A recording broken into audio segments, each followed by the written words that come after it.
Republic ദിനാഘോഷങ്ങളുടെ ഭാഗമായി പ്രതിരോധ മന്ത്രാലയവും വിദ്യാഭ്യാസ മന്ത്രാലയവും സംയുക്തമായി സംഘടിപ്പിച്ച ദേശീയ സ്കൂൾ ബാൻഡ് മത്സരത്തിൽ വിജയികളായി Kannur saint Teresa's Anglo Indian higher secondary സ്കൂളിലെ വിദ്യാർത്ഥികൾ.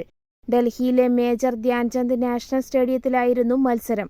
രാജ്യത്തെ വിവിധ സോണുകളിൽ നിന്നായി 4 ബാൻഡ് ടീമുകൾ ഉൾപ്പെടെ 16 ടീമുകളാണ് മത്സരിച്ചത്. Boys brass band, girls brass band, boys pipe band, girls pipe band എന്നിങ്ങനെ 4 വിഭാഗങ്ങളിലായാണ് മത്സരം നടന്നത്. ജില്ലാ മത്സരത്തിലും ദക്ഷിണേന്ത്യൻ മത്സരത്തിലും സെന്റ് തെരേസാസ് ആംഗ്ലോ ഇന്ത്യൻ സ്കൂളിലെ കുട്ടികൾ 1ാം സ്ഥാനം നേടി. പെൺകുട്ടികളുടെ ബ്രാസ് ബാൻഡ് വിഭാഗത്തിൽ +1 വിദ്യാർത്ഥിനി അന്ന മരിയ ജോഷി നയിച്ച സംഘമാണ് നേട്ടം കൈവരിച്ചത്. സമന്ത, സിസ്റ്റർ ജീവ, കെ അനില, പി അമേയ എന്നിവരുടെ നേതൃത്വത്തിലായിരുന്നു പരിശീലനം.